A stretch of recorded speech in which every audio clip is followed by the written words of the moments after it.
میں نہیں سمجھ سکتا کہ فیاض نے کیوں بےحدگی کی ہے، اس نے سخت لہجے میں کہا اور عمران کو کھرا گھورتا رہا۔ دیکھیے ہے نا، نامعقول آدمی، میں نے تو پہلے ہی کہا تھا، عمران چہک کر بولا۔ آپ کل پہاڑی گاڑی سے واپس جائیں گے، کرنل نے کہا۔ نہیں، عمران نے سنجیدگی سے کہا، میں 1 ہفتے کا پروگرام بنا کر آیا ہوں۔ جی نہیں، شکریہ، کرنل بیزاری سے بولا۔ میں آدھا معاوضہ دے کر آپ کو رخصت کرنے پر تیار ہوں۔ آدھا معاوضہ کیا ہوگا؟ یہ تو مکھیوں کی تعداد پر منحصر ہے، عمران نے سر ہلا کر کہا۔ ویسے 1 گھنٹے میں 1.5 درجن مکھیاں مارتا ہوں اور بس بس، کرنل ہاتھ اٹھا کر بولا، میرے پاس فضولیات کے لیے وقت نہیں۔ ڈیڈی پلیز، صوفیہ نے جلدی سے کہا، کیا آپ کو تار کا مضمون یاد نہیں؟ کرنل کچھ سوچنے لگا۔ اس کی نظریں عمران کے چہرے پر تھیں جو احمقوں کی طرح بیٹھا پلکیں جھپکا رہا تھا۔ تم ٹھیک کہتی ہو، کرنل بولا۔ اب اس کی نظریں عمران کے چہرے سے ہٹ کر اس کی بندوق پر جم گئی۔ اس نے آگے بڑھ کر بندوق اٹھا لی اور پھر اسے غلاف سے نکالتے ہی بری طرح بفر گیا۔ کیا بہودگی ہے، وہ حلق کے بل چیخا، یہ تو سچ مچ ایئر گن ہے۔ عمران کے اطمینان میں ذرا برابر بھی فرق نہیں آیا۔ اس نے سر ہلا کر کہا، میں کبھی جھوٹ نہیں بولتا۔ کرنل کا پارا اتنا چڑھا کہ اس کی لڑکی سے دھکیلتی ہوئی کمرے سے باہر نکال لے گئی۔ کرنل صوفیہ کے علاوہ کسی کو خاطر میں نہ لاتا تھا۔ اس کی بجائے کسی دوسرے نے یہ حرکت کی ہوتی تو وہ اس کا گلا گھونٹ دیتا۔ ان کے جاتے ہی عمران اس طرح مسکرانے لگا جیسے وہ واقعہ بڑا خوشگوار رہا ہو۔ تھوڑی دیر بعد صوفیہ واپس آئی اور اس نے اس سے دوسرے کمرے میں چلنے کو کہا۔ عمران خاموشی سے اٹھ کر اس کے ساتھ ہو لیا۔ صوفیہ نے بھی اس کے علاوہ اور کوئی بات نہیں کی۔ شاید وہ کمرہ پہلے ہی سے عمران کے لیے تیار رکھا گیا تھا۔ کلاک نے 1 بجایا اور عمران بستر سے اٹھ گیا۔ دروازہ کھول کر باہر نکلا تھا، لیکن کوٹھی کے کسی کمرے کی بھی روشنی نہیں بجھائی گئی تھی۔ برآمدے میں رک کر اس نے آہٹ لی، پھر تیر کی طرح اس کمرے کی طرف بڑھا جہاں کرنل کے خاندان والے اکٹھا تھے۔ صوفیہ کے علاوہ ہر ایک کے آگے ایک رائفل رکھی ہوئی تھی۔ انور اور عارف شدت سے بور نظر آ رہے تھے۔ صوفیہ کی آنکھیں نیند کی وجہ سے سرخ تھیں اور کرنل اس طرح صوفے پر اکڑا بیٹھا تھا جیسے وہ کوئی بت ہو۔ اس کی پلکیں تک نہیں جھپک رہی تھی۔ عمران کو دیکھ کر اس کے جسم میں حرکت پیدا ہوئی۔ کیا بات ہے، کیوں آئے ہو؟ اس نے گرج کر پوچھا۔ ایک بات سمجھ میں نہیں آ رہی، عمران نے کہا۔ کیا؟ کرنل کے لہجے کی سختی دور نہیں ہوئی۔ اگر آپ چند نامعلوم آدمیوں سے خائف ہیں تو پولیس کو اس کی اطلاع کیوں نہیں دیتے؟ میں جانتا ہوں کہ پولیس کچھ نہیں کر سکتی۔ کیا وہ لوگ سچ مچ آپ کے لیے نامعلوم ہیں؟ ہاں۔ بات سمجھ میں نہیں آئی۔ کیوں؟ سیدھی سی بات ہے، اگر آپ انہیں جانتے ہیں تو ان سے خائف ہونے کی کیا وجہ ہو سکتی ہے؟ کرنل جواب دینے کی بجائے عمران کو گھورتا رہا۔ بیٹھ جاؤ، اس نے تھوڑی دیر بعد کہا۔ عمران بیٹھ گیا۔ میں نہیں جانتا ہوں، کرنل بولا۔ تب پھر پولیس؟ ظاہر سی بات ہے۔ کیا تم مجھے احمق سمجھتے ہو؟ کرنل بگڑ کر بولا۔ جی ہاں، عمران نے سنجیدگی سے سر ہلا دیا۔ کیا؟ کرنل اچھل کر کھڑا ہو گیا۔ بیٹھ جائیے، عمران نے لاپرواہی سے ہاتھ اٹھا کر کہا۔ میں نے یہ بات اس لیے کہی تھی کہ آپ لوگ کسی وقت بھی ان کی گولیوں کا نشانہ بن سکتے ہیں۔ کیوں؟ وہ کسی وقت بھی اس عمارت میں داخل ہو سکتے ہیں۔ نہیں داخل ہو سکتے، باہر کئی پہاڑی پہرا دے رہے ہیں۔ پھر اس طرح رائفلیں سامنے رکھ کر بیٹھنے کا کیا مطلب؟ عمران سر ہلا کر بولا۔ نہیں کرنل صاحب، اگر آپ بھی عمران MSc PhD سے کوئی کام لینا چاہتے ہیں تو آپ کو اسے سارے حالات سے آگاہ کرنا پڑے گا۔ میں یہاں آپ کے باڈی گارڈ کے فرائض انجام دینے کے لیے نہیں آیا۔ ڈیڈی بتا دیجیے نا، ٹھیک ہی تو ہے، صوفیہ بولی۔ کیا تم اس آدمی کو قابل اعتماد سمجھتی ہو؟ ان کی ابھی عمر ہی کیا ہے؟ عمران نے صوفیہ کی طرف اشارہ کر کے کہا۔ 60 سال کی بڑھیا بھی مجھ پر اعتماد کرتی ہیں۔ صوفیہ بکھلا کر عمران کو گھورنے لگی۔ اس کے سمجھ ہی میں کچھ نہیں آیا۔ انور اور عارف ہنسنے لگے۔ دانت بند کرو، کرنل نے انہیں ڈانٹا اور دونوں برا سا منہ بنا کر خاموش ہو گئے۔ آپ مجھے ان آدمیوں کے متعلق بتائیے، عمران نے کہا۔ کرنل کچھ دیر خاموش رہا، پھر بڑبڑایا۔ میں نہیں جانتا، کیا بتاؤں؟ کیا آپ نے اس دوران میں ان میں سے کسی کو دیکھا ہے؟ نہیں۔ پھر شاید میں پاگل ہو گیا ہوں، عمران نے کہا۔ کرنل اسے گھورنے لگا۔ وہ کچھ دیر چپ رہا، پھر بولا۔ میں ان لوگوں کے نشان سے واقف ہوں۔ اس نشان کا میری کوٹھی میں پایا جانا اس چیز کی طرف اشارہ کرتا ہے کہ میں خطرہ میں ہوں۔ اوہ، عمران نے سیٹی بجانے والے انداز میں اپنے ہونٹ سکوڑے، پھر آہستہ سے پوچھا۔ وہ نشان آپ کو کب ملا؟ آج سے 4 دن قبل۔ خوب، کیا میں اسے دیکھ سکتا ہوں؟ بھائی، یہ تمہارے بس کا روگ نہیں معلوم ہوتا، کرنل اکتا کر بولا۔ تم کل صبح واپس جاؤ۔ ہو سکتا ہے میں بھی روگی ہو جاؤں، آپ مجھے دکھائیے نا۔ کرنل چپ چاپ بیٹھا رہا، پھر اس نے بیزاری کے اظہار میں برا سا منہ بنایا اور اٹھ کر ایک میز کی دراز کھولی اور عمران اسے توجہ اور دلچسپی سے دیکھ رہا تھا۔ کرنل کے دراز سے کوئی چیز نکلی، پھر اپنے صوفے پر واپس آ گیا۔ عمران نے اس کی طرف ہاتھ بڑھا دیا۔ انور اور عارف نے معنی خیز نظروں سے ایک دوسرے کی طرف اس انداز سے دیکھا جیسے وہ عمران سے کسی حماقت آمیز جملے کی توقع رکھتے ہیں۔ کرنل نے وہ چیز چھوٹی گول میز پر رکھ دی۔ ایک 3 انچ لمبا لکڑی کا بندر تھا۔ عمران اسے میز سے اٹھا کر الٹنے پلٹنے لگا۔ وہ اسے تھوڑی دیر تک دیکھتا رہا، پھر اسی میز پر رکھ کر کرنل کو گھورنے لگا۔ کیا میں کچھ پوچھ سکتا ہوں؟ عمران بولا۔ پوچھو، بور مت کرو۔ ٹھہریے، عمران ہاتھ اٹھا کر بولا، پھر صوفیا وغیرہ کی طرف دیکھ کر کہنے لگا، ہو سکتا ہے کہ آپ ان لوگوں کے سامنے میرے سوالات کا جواب دینا پسند نہ کریں۔ ہوں بور مت کرو، کرنل اکتائے ہوئے لہجے میں بولا۔ خیر، میں نے احتیاطاً یہ خیال ظاہر کیا تھا، عمران نے لاپرواہی سے کہا۔ پھر کرنل کو گھورتا ہوا بولا، کیا کبھی آپ کا تعلق منشیات کی ناجائز تجارت سے بھی رہا ہے؟ کرنل بے ساختہ اچھل پڑا، پھر وہ عمران کی طرف اس طرح گھورنے لگا جیسے اس نے اسے ڈنک مار دیا ہو۔ پھر وہ جلدی سے لڑکوں کی طرف مڑ کر بولا، جاؤ تم لوگ آرام کرو۔ اس کے بھتیجوں کے چہرے کھل اٹھے، لیکن صوفیا کے انداز سے ایسا معلوم ہو رہا تھا جیسے وہ نہیں جانا چاہتی تھی۔ تم بھی جاؤ، کرنل بے صبری سے ہاتھ ہلا کر بولا۔ کیا یہ ضروری ہے؟ صوفیا نے کہا۔ جاؤ، کرنل چیخا۔ وہ تینوں کمرے سے نکل گئے۔ ہاں، تم نے کیا کہا تھا؟ کرنل نے عمران سے کہا۔ عمران نے پھر اپنا جملہ دہرایا۔ تو کیا تم اس کے متعلق کچھ جانتے ہو؟ کرنل نے لکڑی کے بندر کی طرف اشارہ کیا۔ بہت کچھ، عمران نے لاپرواہی سے کہا۔ تم کیسے جانتے ہو؟ یہ بتانا بہت مشکل ہے، عمران مسکرا کر بولا، لیکن آپ نے میرے سوال کا کوئی جواب نہیں دیا۔ نہیں، میرا تعلق منشیات کی تجارت سے کبھی نہیں رہا۔ تب پھر؟ عمران کچھ سوچتا ہوا بولا، آپ ان لوگوں کے متعلق کچھ جانتے ہیں، ورنہ یہ نشان اس کوٹھی میں کیوں آیا؟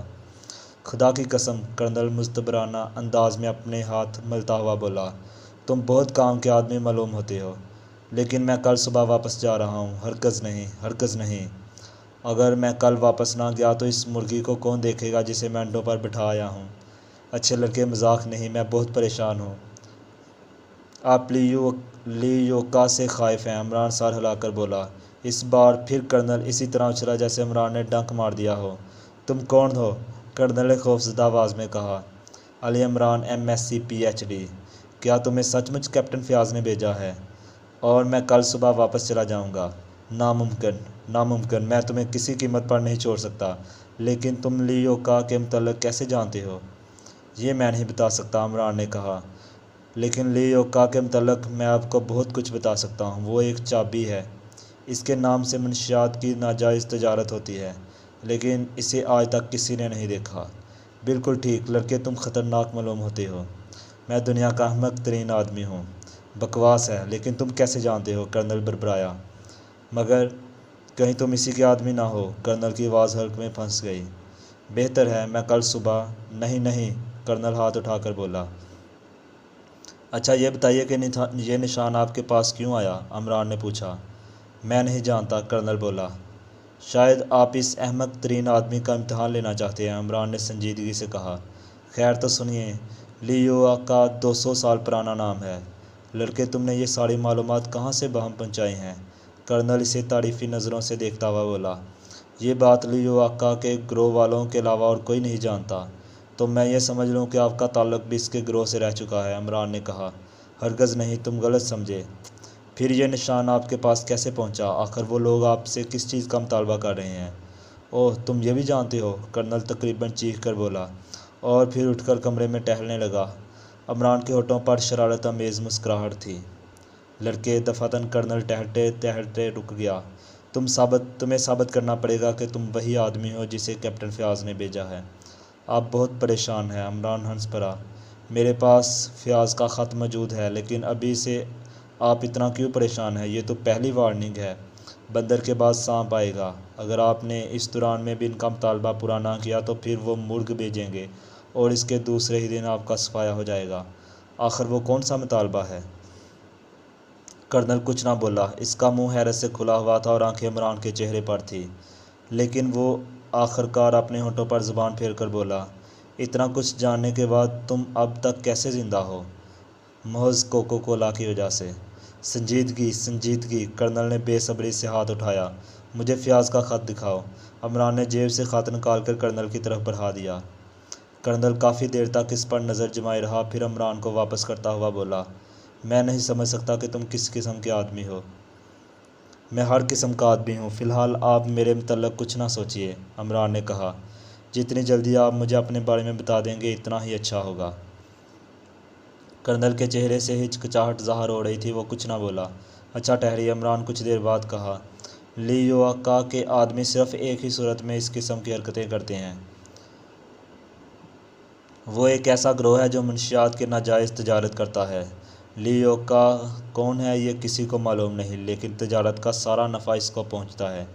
کبھی اس کے بعض ایجنٹ بے ایمانی پر آمادہ ہو جاتے ہیں، وہ لیوکا کے مطالبات نہیں ادا کرتے، اس صورت میں انہیں اس قسم کی وارننگز ملتی ہیں، پہلی دھمکی بندر، دوسری دھمکی سانپ اور تیسری دھمکی مرغ۔ اگر آخری دھمکی کے بعد بھی وہ مطالبات ادا نہیں کرتے تو ان کا خاتمہ کر دیا جاتا ہے۔ تو کیا تم یہ سمجھتے ہو کہ میں لیوکا کا ایجنٹ ہوں؟ کرنل کھنکار کر بولا۔ ایسی صورت میں اور کیا سمجھ سکتا ہوں؟ نہیں، یہ غلط ہے۔ پھر میرا خیال ہے کہ میرے پاس لیوکا کا سراغ ہے، کرنل بڑبڑایا۔ سراغ؟ وہ کس طرح؟ کچھ ایسے کاغذات ہیں جو کسی طرح لیوکا کے لیے مخدوش ثابت ہو سکتے ہیں۔ مخدوش ہونا اور چیز ہے، لیکن سراغ؟ عمران نفی میں سر ہلا کر رہ گیا۔ یہ میرا اپنا خیال ہے۔ آخر آپ نے کس بنا پر یہ رائے قائم کی؟ عمران نے پوچھا۔ یہ بتانا مشکل ہے، ویسے میں ان کاغذات میں سے کچھ کو بالکل ہی نہیں سمجھ سکا۔ لیکن وہ کاغذات آپ کو ملے کہاں سے؟ بہت ہی حیرت انگیز طریقے سے، کرنل سگار سلگاتا ہوا بولا۔ پچھلی جنگ عظیم کے دوران میں ہانگ کانگ میں تھا، وہیں یہ کاغذات میرے ہاتھ لگے، اور یہ حقیقت ہے کہ جس سے مجھے کاغذات ملے وہ مجھے غلط سمجھا تھا۔ ہوا یہ کہ ایک رات میں ہانگ کانگ کے ایک ہوٹل میں کھانا کھا رہا تھا کہ ایک دبلا پتلا چینی آ کر میرے سامنے بیٹھ گیا۔ میں نے محسوس کیا کہ وہ بہت زیادہ خوف زدہ ہے۔ اس کا پورا جسم کانپ رہا تھا۔ اس نے جیب سے ایک بڑا سا لفافہ نکال کر میز کے نیچے سے میرے گھٹنوں پر رکھ دیا اور آہستہ سے بولا، میں خطرے میں ہوں، اسے B410 پہنچا دینا۔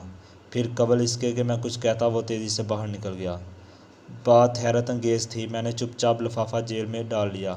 میں نے سوچا ممکن ہے وہ چینی ملٹری سیکرٹ سروس کا آدمی رہا ہو اور کچھ اہم کاغذات میری وساطت سے کسی ایسے سیکشن میں پہنچانا چاہتا ہو جس کا نام B14 ہو۔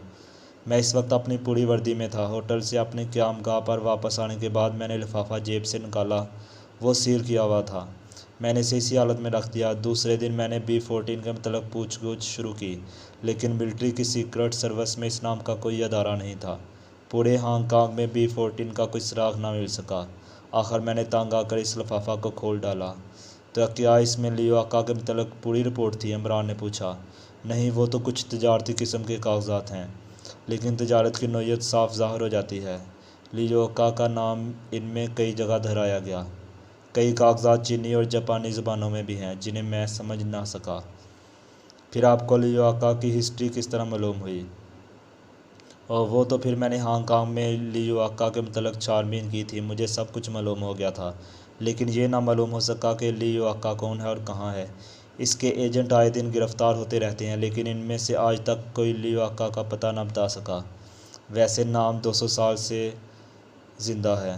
عمران تھوڑی دیر تک کچھ سوچتا رہا، پھر بولا، یہ لوگ کب سے آپ کے پیچھے لگے ہیں؟ آج کی بات نہیں، کرنل بجھا ہوا سگار سلگا کر بولا۔ کاغذات ملنے کے 6 ماہ بعد ہی سے وہ میرے پیچھے لگ گئے تھے، لیکن میں نے انہیں واپس نہیں کیے۔ کئی بار وہ چوری چھپے میری قیام گاہ میں بھی داخل ہو گئے، لیکن انہیں کاغذات کی ہوا بھی نہ لگ سکی۔ اب انہوں نے آخری حربہ استعمال کیا ہے، یعنی موت کے نشان بھیجنے شروع کیے ہیں، جس کا یہ مطلب ہے کہ اب وہ مجھے زندہ نہ چھوڑیں گے۔ اچھا، وہ چینی بھی کبھی دکھائی دیا تھا جس سے کاغذات آپ کو ملے تھے؟ کبھی نہیں، وہ کبھی نہیں دکھائی پڑا۔ کچھ دیر تک خاموشی رہی، پھر عمران بڑبڑانے لگا۔ آپ اسی وقت تک زندہ ہے جب تک کاغذات آپ کے قبضے میں ہیں؟ بالکل ٹھیک ہے، کرنل چونک کر بولا، تم واقعی بہت ذہین ہو۔ یہی وجہ ہے کہ میں ان کاغذات کو واپس نہیں کرنا چاہتا، ورنہ مجھے ان سے ذرا برابر بھی دلچسپی نہیں۔ بس یہ سمجھ لو کہ میں نے ایک سانپ کا سر پکڑ رکھا ہے، اگر چھوڑتا ہوں تو وہ پلٹ کر یقیناً ڈس لے گا۔ کیا میں ان کاغذات کو دیکھ سکتا ہوں؟ ہرگز نہیں، تم مجھ سے سانپ کی گرفت ڈھیلی کرنے کو کہہ رہے ہو۔ عمران ہنسنے لگا، پھر اس نے کہا، آپ نے کیپٹن فیاض کو کیوں درمیان میں ڈالا؟ اس کے فرشتوں کو بھی اصل واقعات کی اطلاع نہیں، وہ تو صرف یہ جانتا ہے کہ مجھے کچھ آدمیوں کی طرف سے خطرہ ہے، لیکن میں کسی وجہ سے براہ راست پولیس کو اس معاملے میں دخل دینے کی دعوت نہیں دے سکتا۔ تو آپ مجھے بھی یہ ساری باتیں نہ بتاتے، عمران نے کہا۔ بالکل یہی بات ہے، لیکن تمہارے اندر شیطان کی روح معلوم ہوتی ہے، عمران سنجیدگی سے سر ہلا کر بولا۔ بہرحال آپ نے مجھے بحیثیت باڈی گارڈ طلب فرمایا ہے، میں کسی کو بھی نہ طلب کرتا، یہ سب کچھ صوفیہ نے کیا ہے، اسے حالات کا علم ہے۔ اور آپ کے بھتیجے؟ انہیں کچھ بھی نہیں معلوم۔ آپ نے انہیں کچھ بتایا تو ہوگا ہی، صرف اتنا کہ بعض دشمن میری طاق میں ہیں اور بندر ان کا نشان ہے۔ لیکن اس طرح بڑی رائفلوں کے ساتھ شب بیداری کا کیا مطلب؟ کیا آپ یہ سمجھتے ہیں کہ وہ آپ کے سامنے آ کر حملہ کریں گے؟ میں یہ بھی بچوں کو بہلانے کے لیے کرتا ہوں۔ خیر مال یہ گولی، عمران نے بے پرواہی سے شانوں کو جنبش دیتے ہوئے کہا۔ میں صبح کی چائے کے ساتھ بتاشے اور لیمن ڈراپس پسند کرتا ہوں۔